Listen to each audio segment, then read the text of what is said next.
Bismillahirrahmanirrahim. Financial reporting, lecture number 26. In this lecture, I'm going to discuss preferred stock, particularly, and I will start the compliance with contract term. So, owner's equity is one of the accounting numbers used in contract with lenders, suppliers, and other. जो honour equities है, ठीक है, accounting number जो है, जो ये एक accounting number है जो कि यूज़ किया जाता है, कंट्रैक्ट किया जाता है लेंडर, सप्लायर एंड अदर, जो कि हमने स्टार्ट में भी इसको डिस्कस किया था। अब ये कैसे यूज़ होता है इसको हम देखते हैं, एक एग्जांपल के थ्रू इसको समझते हैं, ठीक है। तो फर्स्ट वन देखिए, the Illinois insurance holding company system act permits, ठीक है, इंश्योरेंस कंपनी टू पे। अब क्या हुआ, without regulatory approval dividends to shares revoke and को during and any 12 month period and amount up to greater of 10% of surplus, ठीक है। इसके जो कि पॉलिसी होल्डर है उन्होंने ये बात की, और इट्स नेट इनकम जो कि डिफाइन किया गया ऑफ द प्रोसीडिंग, ठीक है, December 31 approximately 477 million of registered retained income at December 31 1992 had no restriction relating to distribution during 1993 which would require prior approval, ठीक है। कब है, December 31 1992। Subsidiary companies could remit to Sears, Reebok and Co in the form of dividends approximately कितना, यहाँ पे बात हो रही 5.6 billion, ठीक है, after payment of related taxes without prior approval of regulatory bodies or valuation of contractual restriction। अब देखिए यहाँ पे बात की गई है, ठीक है, देखिए ऑल स्टेट डिविडेंड्स जो है, यहाँ पे शेयर जो है ऑन 100% ऑफ ऑल स्टेट। तो यहाँ पे बात की गई है, ठीक है, कि जो है अकाउंटिंग नंबर जो है, ठीक है, जो इक्विटी है, ये कंट्रैक्ट कैसे करते हैं लेंडर, सप्लायर और अदर के साथ, इस ऐसे थ्रू करते हैं, और अपनी जो है अर्निंग जो इक्विटी है उनको इंक्रीज करने की वजह से। अब देखिए प्रेफर्ड स्टॉक की अगर हम बात करें, जो आज का हमारा जो मेन टॉपिक है, characteristic, it relative to common stock, it confer on investor certain preferences to dividends payment and the distribution of corporate asset. जैसे कि एक कॉमन स्टॉक होते हैं और एक प्रेफर्ड स्टॉक होते हैं, ठीक है। तो यहाँ पे इसका जो है डिफरेंस भी बताया गया है, ठीक है। It confers of investor certain, जो है इन्वेस्टर को जो प्रेफर्ड स्टॉक हो तो उनको कुछ प्रेफरेंसेस दी जाती हैं, ठीक है, जैसे डिविडेंड पेमेंट में या डिस्ट्रीब्यूशन ऑफ कॉर्पोरेट एसेट में, ठीक है। जो प्रेफर्ड स्टॉक होते हैं, स्टॉक होल्डर होते हैं, उनको प्रेफरेंसेस गिवन होते हैं, ठीक है। Preferred stock holders must be paid their dividend in full before any cash distribution can be made to common share holder. अच्छा, पहले तो इसको करेक्टरिस्टिक देखते हैं, ठीक है, कि प्रेफर्ड जो शेयर होल्डर्स होते हैं, ठीक है, उनको सबसे पहले डिविडेंड पे किया जाता है, ठीक है। जब कॉमन शेयर होल्डर को पे करते हैं, सबसे पहले किसको पे करते हैं, अपने जो उनके प्रेफर्ड शेयर होल्डर होते हैं, सबसे पहले उनको पे करते हैं, ठीक है। If the company is liquidated, ठीक है, या जो कंपनी लिक्विडेट हो जाती है तो उसके बाद क्या होता है, preferred stock holder must receive cash और other asset at least equal to the state, ठीक है, par value of their share holder before any asset are distribute to common share holder. जैसे जैसे कंपनी लिक्विडेट होती है, सबसे पहले क्या होता है, जो प्रेफर्ड शेयर होल्डर होते हैं, सबसे पहले उनको जो है वो देते हैं, जो उनकी शेयर होते हैं उनको कैश वगैरह दे देते हैं, ठीक है। और उसके बाद कॉमन शेयर होल्डर की जो है बारी आ जाती है उसके बाद, ठीक है। सिंपल ये preferred dividends are declared quarterly and can be omitted, ठीक है। जो प्रेफर्ड शेयर होते हैं, ठीक है, ये क्वार्टरली जो है वे होते हैं, डिक्लेयर होते हैं, डिविडेंड्स उनको देते हैं, और इसको ओमिट भी किया जा सकता है। अब देखिए 100% स्टेटेड वैल्यू है, 8% प्रेफर्ड स्टॉक है, annual dividend of 8% is not tax deducted to company, ठीक है। ये जो 8% डिविडेंड देंगे, ठीक है, उस पर वो क्या है, इस पर कोई टैक्स जो है वो क्या होगा, इस पर टैक्स इम्पोज नहीं किया जाएगा, ठीक है। अब जो नेक्स्ट वन है हमारे पास, ठीक है, preferred stock in the US, अगर हम प्रेफर्ड स्टॉक जो यूएस की बात करें, उसमें हमारे पास यहाँ पे जो है डॉलर वैल्यू है इशू है इन बिलियन में, ठीक है, ये डॉलर है बिलियन में है, ठीक है। और यहाँ पे हमारे पास जो है क्या है, ईयर्स है हमारे पास। अब देखिए $10 ये मतलब ये बिलियन में है, 10 बिलियन 20 बिलियन 30 40 50 60 बिलियन तक है, ठीक है। और हमारे पास एक्स एक्सिस पे है यहाँ पे 1980 से लेकर हमारे पास क्या है 1997 तक, जो कि हमारे पास प्रेफर्ड स्टॉक की जो है यहाँ पे वैल्यू गिवन है। अब ये जो है देखिए यहाँ पे देखिए डिक्लाइनिंग से शुरू होते, फिर यहाँ पे फिर एक दफ़ा यहाँ 1984 में फिर जो है प्रेफर्ड स्टॉक ये कम हो गए, ठीक। फिर इसके बाद देखिए 1997 में जो है ये इनकी जो है नंबर ज़्यादा हो गए, और यहाँ पे ग्राफ से पता चलता है, ठीक है, कि कितने ये इंक्रीज़ हो गए हैं, 60 बिलियन 58 59 पे पहुँच गए हैं यहाँ पे। अब यहाँ में compliance with contract term, how preferred stocks helps, ठीक है। अब फर्स्ट वन देखें, why companies issue preferred stock, जो कंपनी होती है वो प्रेफर्ड स्टॉक क्यों इशू करती है। अब देखिए इसकी जो है फर्स्ट वन है it's less risky than debt, ठीक है। जो डेट लेते हैं, ठीक है, कर्जा लेते हैं, इससे ये कम रिस्की है, ठीक है। अब किसी भी कंपनी को जो है वो रिस्की होता है, ठीक है, लेकिन जो डेट लेते हैं वो तो ज़्यादा रिस्की है, ठीक है। लेकिन जो अपने ही जो स्टॉक इशू करते हैं प्रेफर्ड स्टॉक, उनसे इनके पास जो रेवेन्यू जनरेट होता है वो क्या होता है, उसमें रिस्क कम होता है, विच में appeal to financially weak companies, ठीक है। अब जो सेकेंड वन है हमारे पास, unlike interest expense preferred dividends are no tax deductible.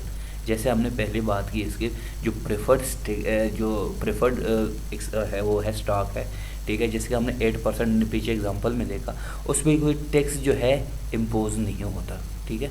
अब but they may not matter to companies with a history of operating losses, ठीक हो गया। और ये दो इसके फ़ायदे हो गए, ठीक है। अब थर्ड वन है preferred stock is treated like equity. अब जो प्रेफर्ड स्टॉक है उसको इक्विटी की तरह ही ट्रीट किया जाता है, ठीक है, rather than debt on the financial statement, ना के डेट को। अब देखिए जब भी किसी कंपनी को, ठीक है, फाइनेंशियल प्रॉब्लम होती है, ठीक है, तो कंपनी को तो क्या चाहिए होता है कि उनको कहीं से वो सोर्सेज देखते हैं, ठीक है। अगर वो किसी जो है फाइनेंशियल इंस्टीट्यूशन से अगर वो पैसे लेते हैं तो उनको इंटरेस्ट पे करना पड़ेगा, ठीक है। इंटरेस्ट अगर पे करेंगे, ठीक है, तो वो क्या होगा, उनके लिए एक लॉस भी है, रिस्क भी है, ठीक है। अगर वो प्रेफर्ड स्टॉक जो है वो इशू करेंगे, ठीक है, तो फिर वो उसको ट्रीटेड लाइक इक्विटी होंगे, ठीक है, और जो डेट का बर्डन होगा वो भी इन पे नहीं आएगा। अब जो है यहाँ पे रिडीमेबल प्रेफर्ड की बात करें, ठीक है, यहाँ पे एक जो है इसको देखते हैं हमारे पास, ठीक है। अब देखिए हमारे पास यहाँ पे जो गिवन है, फर्स्ट ऑफ ऑल देखें the companies series of preferred stock, ठीक है, is listed on the New York Stock Exchange and is convertible at any time into approximately 0.85 of share of common stock for each share of preferred stock, ठीक है, जो कि convertible है, ठीक है। These share vote with the common stock on as converted basis and are entitled क्या हो गया to receive cumulative cash dividends, ठीक हो गया। when and is declared by board of director at an annual rate of 2 पर share, ठीक है, $2 पर शेयर, पेबल क्वार्टरली एंड जो है क्वार्टरली पे करेंगे, ठीक है, and arrears of the first business day of the succeeding calendar quarter. The series A preferred stock ranks senior to the company's common stock and junior to the company's independence, ठीक है। तो उसके बाद देखें जो मेन पॉइंट है, on and after March 31, 2003 the series preferred stock is redeemable at the option of company at a price of 51.0 per share, declining जो decline हो रहा है, ठीक है, रिटेबली ऑन ईच मंथ 31, जो कि यहाँ पे इंपॉर्टेंट कितने पे आ गया, ठीक है, 50 पे पर share on and after March 30, 2008। उसके बाद जो है इसकी वैल्यू कितनी कर जाएगी, ठीक है, यहाँ पे मतलब पर डॉलर, ठीक है, plus any accrued and unpaid dividend sorry अब देखें, the series of preferred stock is subjected to mandatory redemption on March 31 per share plus any accrued and unpaid dividend to the extent and share remain outstanding। अच्छा, यहाँ पे जो बात की गई है, ठीक है, जो मैंडेटरी रिडीमेबल प्रेफर्ड की बात की गई है, ठीक है, वहाँ पे जो डेट दिए हैं वो उसको समझना बहुत इंपॉर्टेंट है। अब देखिए इसकी वजह क्या है, because it is subject to mandatory redemption. किस वजह से है? मैंडेटरी रिडम्पशन की वजह से। The series A convertible preferred stock is classified outside of the share holder equity in section of the consolidated balance sheet. It is a date of issuance, the fair value of the series a preferred stock exceeded its mandatory book value of the series a preferred stock is reflected in the consolidated balance sheet and mandatory redemption value। अच्छा, ये तो इसको reading करने का मतलब ये था कि आप इसको अंडरस्टैंड करें। उसके बाद जो है हमारे पास नेक्स्ट जो है इसको न्यूमेरिकल से भी देखेंगे। तो देखिए फर्स्ट वन हमारे पास है टोटल करंट लाइबिलिटी जो है 2002 एंड 2001, 2 ईयर्स दिए हैं हमारे पास। अब फर्स्ट वन है हमारे पास, देखें टोटल करंट लाइबिलिटी गिवन है, ठीक है, 2001 में और 2002 में। उसके बाद long term less current portion, वो दोनों भी गिवन है हमारे पास। और हमारे पास प्रेफर्ड जो टैक्सेस हैं वो भी गिवन है यहाँ पे। अदर लाइबिलिटी भी, अदर लाइबिलिटी टोटल लाइबिलिटी भी गिवन है यहाँ पे हमारे पास। अच्छा, जो हमारे पास यहाँ पे जो टोटल लाइबिलिटी आ गई है 2001 और 2002 में, वो भी गिवन है। अब series A convertible preferred stock mandatory redemption in 2018, ठीक है, वो भी गिवन है, ठीक है। शेयर होल्डर्स इक्विटी, और उसके बाद जो है कॉमन स्टॉक जो है पर जो वैल्यू पर शेयर है वो 10 है यहाँ पे, वो ये वो उसकी वैल्यू भी गिवन है। और trade common stock at cost जो है उसकी वैल्यू माइनस करते हैं तो वो भी हमारे पास गिवन है इसकी। Outside of share holders equity section, ये कौन से आउटसाइडर के लिए है। अब जो नेक्स्ट वन है हमारे पास जो इम्पॉर्टेंट है इसमें मैंडेटरी रिडेम्पशन प्रेफर्ड।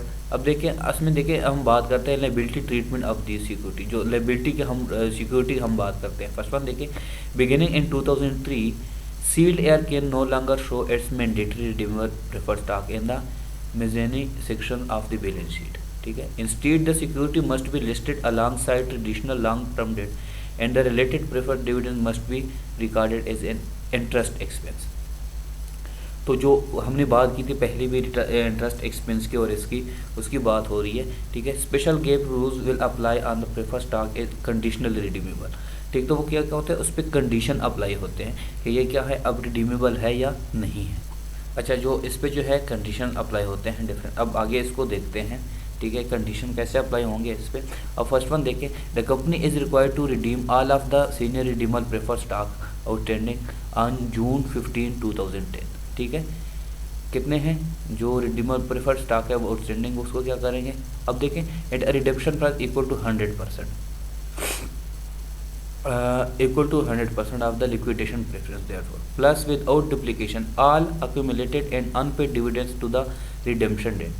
अब इसके बाद देखिए, the senior redeemable preferred stock is redeemable at the option of the company in whole or in part at any time and from time to time or after June 15, 2001, जो कि date given है यहाँ पे। at redemption prices ranging from 110% of the liquidation preference to 100% of the liquidation preference. अब यहाँ पे इसको जो है आगे समझते हैं न्यूमेरिकल से। अब देखिए यहाँ पे इशूज मैंडेटरी, ठीक है, रिडीमेबल प्रेफर्ड स्टॉक, ठीक है। यहाँ पे ट्रस्ट की बात है, एसपी, ठीक है। अब इन्वेस्टर और कंपनी की बात, interest payments are tax deductible, loan shows is preferred stock, ठीक है। जो हमारे पास इंटरेस्ट पेमेंट है वो तो टैक्स डिडक्टेबल होते हैं। अब देखें यहाँ पे अगर हम इसकी बात करें, ठीक है, एक कंपनी जो है मोटरोला कंपनी की, ठीक है, in February 1999 Motorola capital trust, ठीक है, wholly owned subsidiary of Motorola sold 20 million trust originated from security to the public and aggregate offering price of 500 million। The trust use in the proceeds from the sale to buy subordinated debentures from Motorola with the same payment term as the जो कि Motorola company है and turn use the 484 million। किसके कितने यहाँ पे 500 है million, तो कितने यहाँ पे यूज़ किए हैं 484 million of the net proceed from the sale of subordinate debenture to reduce किस मकसद है, शॉर्ट टर्म डिबेंचर, ठीक है। तो इसकी जो है हम ट्रीटमेंट कैसे करेंगे, common stock on par value जो है वो गिवन होगी, ठीक है। अब जो है पेड इन कैपिटल एक्सेस पार जो है ये भी गिवन है, रिटेन अर्निंग जो है ये इसकी वैल्यू गिवन, तो हमारे पास ऑनर्स इक्विटी की वैल्यू इतनी आ जाएगी। तो इसको मज़ीद जो है नेक्स्ट एक्सप्लेन करेंगे।